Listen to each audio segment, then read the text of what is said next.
Welcome to Truth in the Dark. Here, we bring you real cases based on verified and credible sources. So, no more waiting, let's dive into the story. Today, we embark on a countdown of 4 true crime narratives that twist and turn with more drama than a soap opera. The key distinction, however, is that these haunting tales are painfully real. Prepare yourself, as the ghastly outcomes awaiting at the end of this video will leave you in disbelief. First, let's delve into the astonishing case that takes the 4th spot, featuring a small town, a beauty queen, and a killer lurking in plain sight. Nona Dirksmeyer was born on December 26, 1985, as one of Paul and Carol Dirksmeyer's 6 children, raised in the quaint surroundings of. In Russellville, Arkansas, many remember her as sweet, kind, and shy. During high school, Nona began dating Kevin Jones, a boy she had known since kindergarten, and they quickly became inseparable. Around this time, she started competing in beauty pageants, using her platform to advocate against violence towards children. Nona also dedicated her free time to volunteering with the Big Sisters organization. In 2004, the beauty queen began her college journey at Arkansas Tech University, majoring in music and securing her own apartment. Mother and Kevin were given keys to this apartment.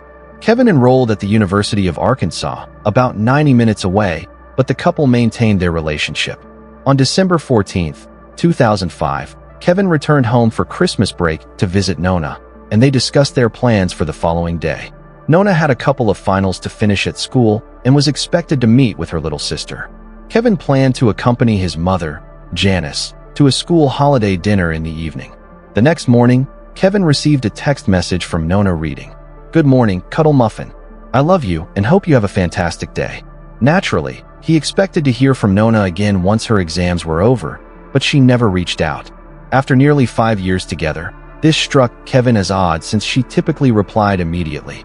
So, around 4 in the afternoon, he sent her a text message asking, "You alive?" It was an interesting choice of words. Kevin continued to call and message her phone until around 6, when he and his mother left for their Christmas party. During the drive, he grew increasingly concerned.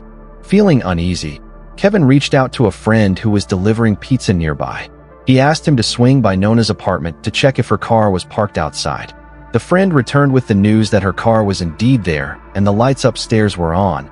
Yet, oddly, Nona wasn't responding when he knocked. Concerned by this, Kevin and Janice decided to investigate further. They attempted to force the front door open, but it wouldn't yield, and regrettably, Kevin realized he had left his spare key at home.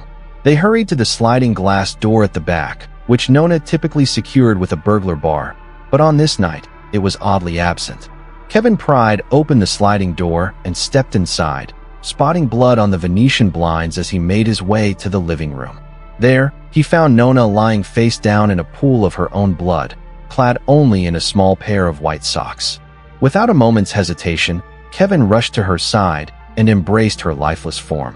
Soon after, authorities arrived at the apartment, discovering Nona with multiple stab wounds to her neck and shoulder, but the cause of death was not as straightforward as it seemed. She had suffered severe trauma to the head. The weapon used was unmistakable. An exceptionally heavy lamp lay shattered beside her, stained with blood. Although Nona was found completely nude, there were no signs of sexual assault or forced entry into her apartment. However, the evidence suggested a brutal struggle, with attempts to strangle her and cut her throat preceding the fatal blows. The devastating impact to her head was compounded by detectives finding an open condom wrapper on the table beside the body, yet the actual condom remained elusive. Some speculate that the detectives mishandled the investigation, as critical blood samples, particularly those on the Venetian blinds, were ignored. Moreover, the doors and blinds were not examined for fingerprints, and the search for evidence upstairs was neglected.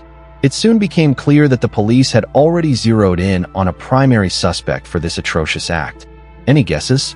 I'll give you a hint. It was Kevin. Investigators examined the entire scene, noting his emotional reaction and the involvement of his mother and friend as part of an elaborate cover-up. Not to mention, they walked in to find Kevin covered in Nona's blood, which certainly doesn't look good. Consequently, they took him down to the station for hours of intensive questioning. They also checked Kevin's body for injuries, as Nona had defensive wounds indicating she had fought her attacker, but he had none. The distraught boyfriend never requested. A lawyer firmly asserted his innocence throughout the ordeal, yet the police remained skeptical.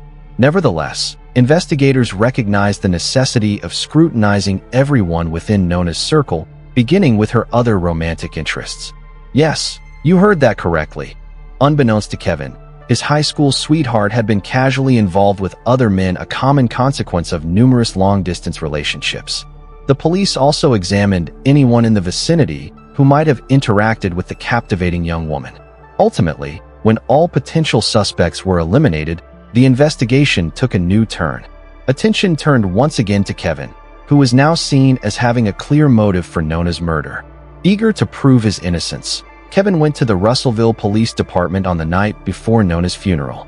He assured investigators, "I'll do anything you need me to do. I'll take a DNA test. I'll comply with anything." He even consented to undergo a notoriously unreliable polygraph test, provided he could leave in time for Nona's visitation that evening, an event he had helped organize. This decision ultimately became significant. The polygraph examiner's announcement was a turning point. He declared that Kevin had failed miserably, stating unequivocally, "There's no doubt in my mind that you killed her." After 7 exhausting hours, Kevin remained at the station, missing the visitation. This absence fueled speculation among many, including his parents, who wondered if he had avoided the ceremony due to guilt. However, the reality was quite different. Despite the doubts, authorities maintained that Kevin had murdered Nona in a fit of rage upon discovering her infidelity firsthand.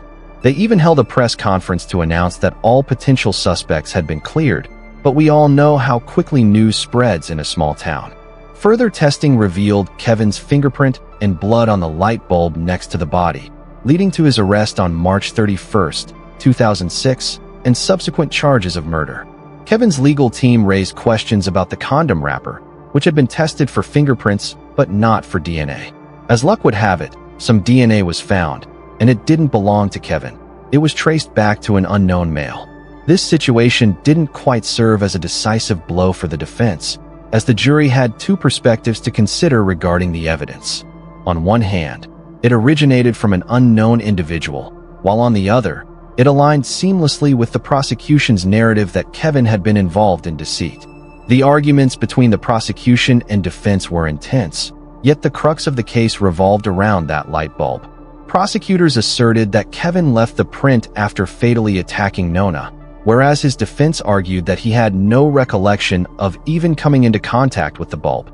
Insisting that it must have happened during the chaos of finding her body finally, it was time for the jury to deliberate, and while they were initially split on the decision, they returned the following day with a not guilty verdict. Then shockingly, a local man named Gary Dunn was arrested for burglary in September 2007, and eyebrows were raised when the police recalled him being questioned during the initial investigation. He had provided an alibi and was released without incident, but detectives noticed something very alarming when they took a second glance at the date on the receipt he provided to account for his time, which did not align with the time frame of Nona's murder. Moreover, Dunn had been residing in the same apartment complex as Nona at the time of her death. Consequently, the condom wrapper was retested, and authorities reported that the testing revealed a partial profile of Dunn's DNA. With the alibi in question, this evidence was sufficient for the police to arrest Dunn and charge him with murder. In April 2010, his trial commenced, featuring testimony from Dunn's ex-wife, who stated that he was. Allegations of violence and obsession with Nona led to a frustrating mistrial, resulting in his release. In 2011, he faced arrest again for attempted kidnapping and indecent exposure, which ultimately landed him 15 years in prison. While many seem to have a clear opinion on who they believe is responsible for this brutal crime, justice for Nona remains elusive. Now, let's proceed to case number 3, but please be aware that the details in this one are particularly difficult to digest. However, an astonishing twist brings a sense of restoration. Hope that good can triumph over evil regardless of the terrible circumstances. So on that note, let's dive in. Jennifer Hawk Pettit was born in Morristown, New Jersey, on September 26, 1958. After college, she met her soulmate, Dr. William A. Pettit Jr., while working as a pediatric oncology nurse at the Children's Hospital of Pittsburgh. William was born on September 24, 1956, in Connecticut, and over time became one of the top endocrinologists in the world. The power couple said their I do's on April 13, 1985, and together they. On October 15, 1989, the couple celebrated the arrival of their first child, a daughter named Haley Elizabeth. Then, on November 17, 1995, they welcomed another little girl, Michaela Rose. During this meaningful period, Jennifer began her career as a nurse at a private boarding school, leading the Pettit family to raise their two daughters in the picturesque and seemingly secure suburban community of Cheshire, Connecticut. By the summer of 2007, Haley, a bright and ambitious 17-year-old, was preparing to embark on new adventures. As the fall approached, the excitement of heading off to college was palpable, while her younger sister Michaela, a cheerful 11-year-old, eagerly anticipated the beginning of middle school. But then came the day that would alter their lives forever, July 22, 2007. It started off like any other day, with Michaela, who had a passion for cooking, deciding to prepare dinner for the family. Jennifer took her to the local Stop and Shop to gather the necessary ingredients. Around 7:30 that evening, surveillance footage captured the two of them strolling through the store, calmly selecting items from their list. However, it also unveiled something far more unsettling. Unbeknownst to the mother and daughter, a strange man had spotted them in the parking lot and was following them around the store. He even trailed them to their car and all the way home, where he devised a sinister plan. Meanwhile, the family gathered for dinner around 8:30 and enjoyed a television show before Jennifer and her daughters went off to bed. William opted to stay up and study some medical journals, which ultimately led to him dozing off on the couch in the living room around 3 in the morning. The stalker returned with an accomplice and entered the home through the cellar door. The two intruders wore masks and were armed with a baseball bat and a rifle. As they moved around, they were caught off guard by William, who they had expected to be asleep upstairs. Without hesitation, they brutally beat him over the head with the baseball bat and dragged his bloody, unconscious body down to the basement, where he was tied up and left for dead. Then they entered the master bedroom, where Jennifer and Michaela were sleeping, and abruptly woke them up. Before forcibly relocating Michaela to her own room, they subdued Haley in her space and bound all three to their separate beds, securing their wrists and ankles with pillowcases obscuring their heads. The monstrous men then proceeded to ransack the home in search of valuables, but their efforts were met with disappointment upon discovering the absence of a safe. However, after finding a bank ledger detailing the family's personal finances, they resolved to wait until morning to escort Jennifer to the bank for a cash withdrawal. In the meantime, they ventured to a local gas station. At the station, 2 gas tanks were filled, but that detail will be revisited later.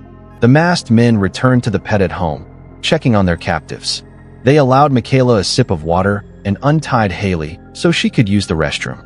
As the sun rose over Cheshire, the burglars realized that William would soon be expected at work.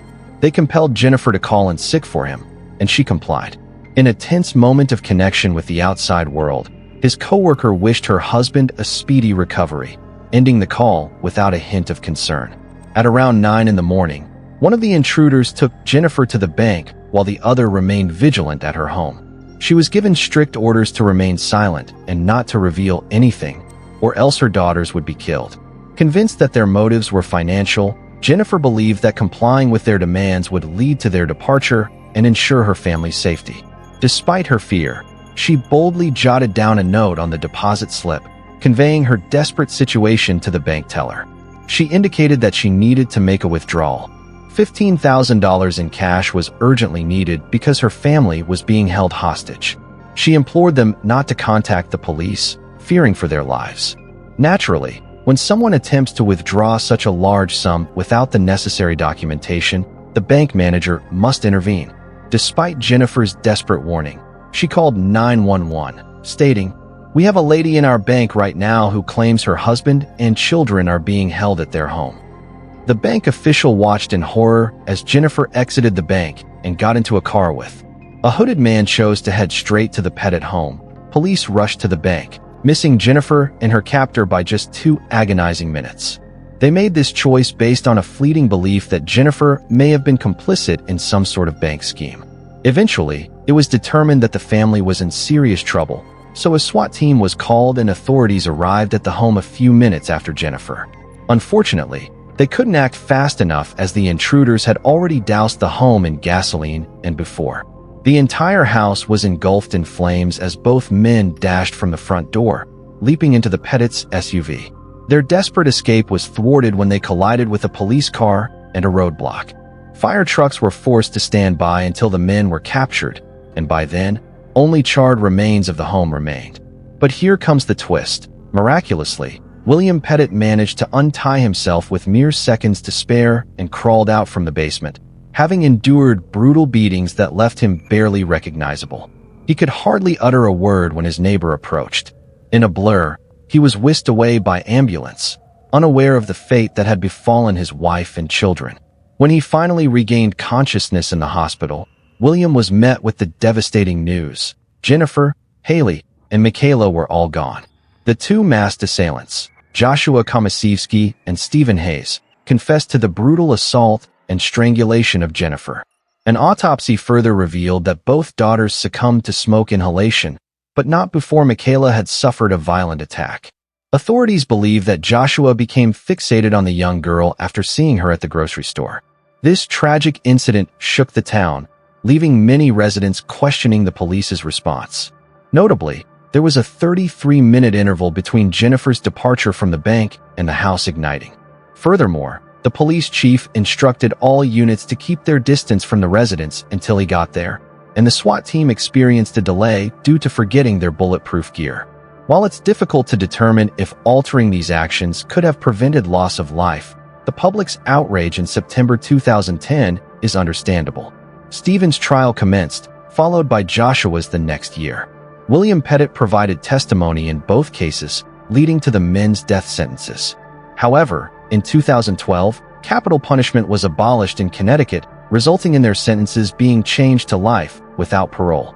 Rather than letting this tragedy shape his identity, Dr. William Pettit chose to remarry and embark on a political journey. He now serves Plainville and New Britain in the Connecticut House of Representatives. From the ashes of the cherished family home arose a beautiful memorial garden, adorned with Michaela's favorite flowers, 4 o'clocks. Dartmouth College also honored the memories of Jennifer Hott Pettit and her 2 daughters by dedicating a portion of its Life Sciences Center.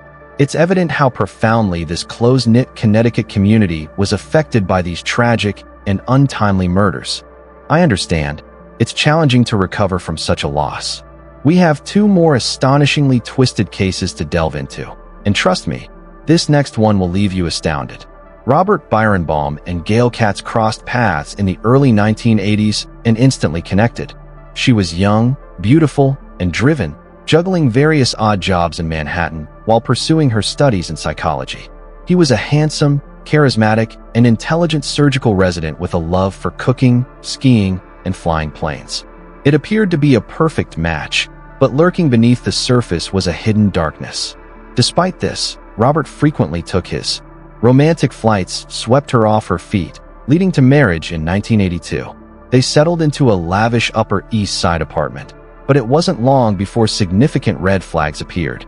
Gail's family soon voiced their worries about her well-being. On one occasion, she called her sister in tears, revealing that Robert had attempted to drown her cat in the toilet.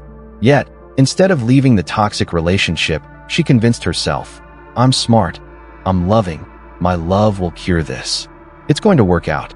Then, in 1983, Robert snapped and choked her. Gail fell into unconsciousness after discovering her smoking on the balcony. She reported the incident to a nearby police station, but frustratingly, no action was taken. In her desperation, Gail encouraged her husband to see a therapist, who ultimately wrote her a letter cautioning that Robert might be capable of murder. Finally, Gail reached her breaking point and confided in her sister about her intention to leave Robert. However, that moment never arrived, as on July 7, 1985, Gail vanished without a trace. Her concerned family implored Robert for any information regarding her whereabouts. He mentioned only that she departed their apartment during a fierce argument, asserting he hadn't seen or heard from her since. Miguel's sister quickly grew wary of the respected surgeon, declaring in an interview, "She's not with me. and she's not with my parents." And in that instant, she felt certain her sister was gone. As months slipped by without any news of Gail, the Manhattan District Attorney's Office initiated an investigation. Yet charging Robert proved impossible without evidence or a body. As the case gradually faded from memory, a flicker of hope appeared in May 1989 when a human torso was discovered on a Staten Island beach. Unfortunately, DNA forensics were not yet an option, leading investigators to rely on an X-ray technician who compared Gail's previous chest X-rays to the torso, ultimately concluding it belonged to her. Meanwhile, Robert appeared indifferent to his wife's disappearance, immersing himself in a lifestyle of partying and pursuing new relationships. By 1990, he relocated to Las Vegas, established a plastic surgery practice, and began a new romance with Dr. Stephanie. A young couple initially described their first year as idyllic, but Stephanie ultimately departed from Robert after experiencing his intense anger.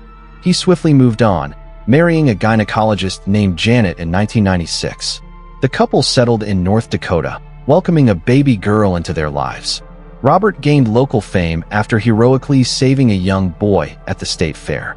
Meanwhile, detectives in New York were revisiting cold cases, discovering the potential to test DNA from past evidence. Nearly a decade after the torso was discovered, Gail's family faced the devastating news that it did not belong to her, shattering any semblance of closure they had hoped for.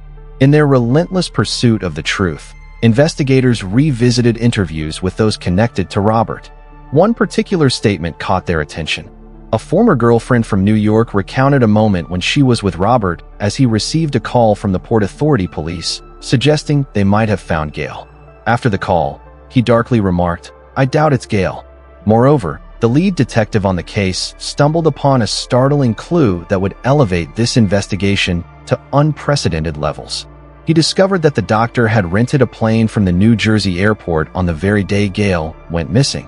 Additionally, Robert had manipulated the flight log to create the illusion that he had taken the plane out the next day.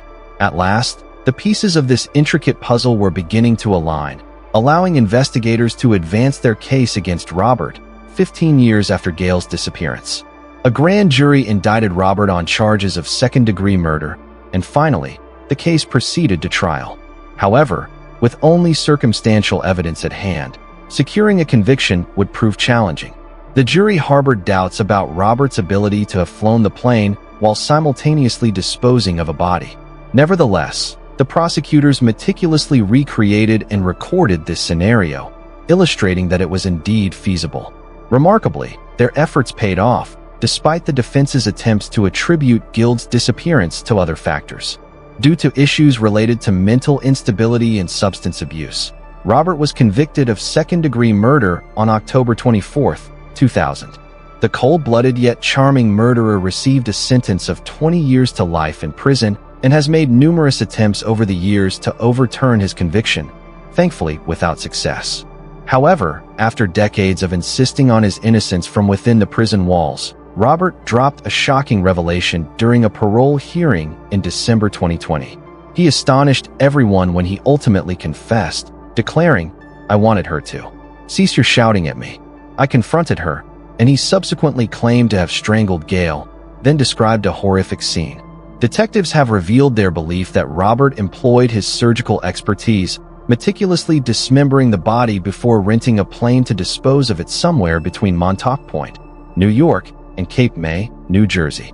Although her remains have never been located, Gail's family is convinced that her spirit has found peace in a remarkable nonprofit organization named Gail's House. Beyond commemorating her memory, it was initiated to raise awareness surrounding domestic violence and to provide support for women in need. We've reached the pinnacle of our list, and trust me, this final case will lead you down a twisted path that will linger in your mind. Are you prepared? Here we go, as we journey back to October 17, 2006, in New Orleans, Louisiana. A guest at the Omni Royal Hotel gazes out his window after hearing a loud thud, only to be horrified by the sight of a man's body sprawled on the parking garage roof below. Police hurried to the rooftop and discovered the tragically disfigured body of 28-year-old Zachary Bowen, an Iraq War veteran, was discovered after he seemingly leaped from a 5-story building. As detectives examined the area, they found army dog tags, house keys, and a folded note in Zach's pocket that read, "This is not accidental. I had to take my own life to pay for the one I took. If you send a patrol to 826 North Rampart, you will find the dismembered corpse of my girlfriend Addie in the oven, on the stove, and in the fridge, along with full documentation on both of us and a signed confession." For myself, wait, say what? Beyond the very unexpected admission, it was clear that Zach had been living with some demons. The 28 cigarette burns found on his body were meant to symbolize his shortcomings in school, jobs, military, marriage, parenthood, morals, and love for every year of his life. However, according to his friends, Zach appeared in fine spirits the day before his lethal leap. So what happened? Hotel security footage captured him drinking for hours at the Omni rooftop bar before eerily pacing back and forth. By the railing, it seemed he was reflecting on his dire decision. Then, at approximately 8:30 in the evening, the cameras captured the moment he abruptly leaped over the edge, leaving a trail of unresolved mysteries. Authorities swiftly responded to the location mentioned in Zach's note, and to their shock, they uncovered the horrifying reality. In different parts of the French Quarter flat, they discovered the partially cooked remains of a young woman. While her identity was not immediately established, it was feared she was Zach's. Let's delve into the story of Addie Hall, a vibrant 30-year-old dance teacher, poet, and seamstress hailing from Durham, North Carolina, who also worked as a bartender in a local pub. On the other hand, we have Zach, a laid-back native of Los Angeles who made his way to New Orleans and joined the Army in 2000. His service took him to Kosovo and Iraq as a military policeman, where he earned multiple awards for his bravery. However, the toll of his military experience left him grappling with severe depression and reportedly led to an increased reliance on drugs. Despite the challenges posed by alcohol, he found it easy to secure bartending positions after his general discharge, thanks to his striking appearance and charismatic personality. Zach and Addie crossed paths in 2005 at a bar, where it is said they swiftly connected over their shared passion for revelry, which reportedly involved indulging in various substances and drinks. Before long, they were deeply in love and reliant on each other. However, the arrival of Hurricane Katrina changed everything for Zach and Addie. Media attention was captured by the resistance to evacuation, as they expressed their intention to weather the storm at home, disregarding all warnings. Once the storm subsided, they opted to remain without electricity, running water, or essential supplies. Initially, the couple appeared to bond amid the chaos, but many view this as the beginning of Zach's decline. As New Orleans residents returned to their homes and life began to normalize, Zach and Addie grew more defiant, embracing a survivalist lifestyle.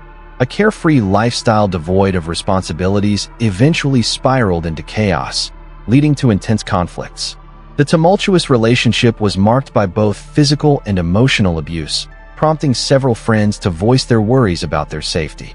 Some speculate that matters deteriorated further when Zach began visiting gay bars and became involved in a clandestine homosexual relationship. Unsurprisingly, Addie was devastated upon discovering his infidelity, and following their breakup, a significant confrontation erupted over the ownership of their shared apartment. In a moment of intense emotion, Zach lost control and took Addie's life in their apartment. The police uncovered a disturbing array of messages spray-painted on the walls, alongside a chilling confession from Zach, in which he expressed fear not from the act of calmly strangling the woman he had loved for a year and a half, but from his complete absence of remorse. The horror deepened when they opened the oven to find a pair of charred feet and legs in a tinfoil-lined pan. Yet, that was just the beginning. They also discovered hands and a severed head, each in separate locations. Pots simmering on the stove, alongside a torso encased in a plastic bag and stowed away in the refrigerator. There's a peculiar silver lining to this grim tale. New Orleans Chief of Detectives Anthony Canatella has refuted claims of cannibalism linked to the crime, referencing an autopsy that found no traces of body parts in Bowen's system. Just take a moment to absorb that. As if this case weren't already convoluted enough, Addie was inseparable from a woman named Margaret Sanchez, who lent her voice as a narrator in the documentary. In a startling turn of events in 2012, Margaret and her boyfriend Terry were charged with the murder and dismemberment of a dancer named Jaron Lockhart. The tragic story of Addie Hall and Zach Bowen's whirlwind romance in the French Quarter of New Orleans serves as a grim reminder of how suddenly a person can lose control.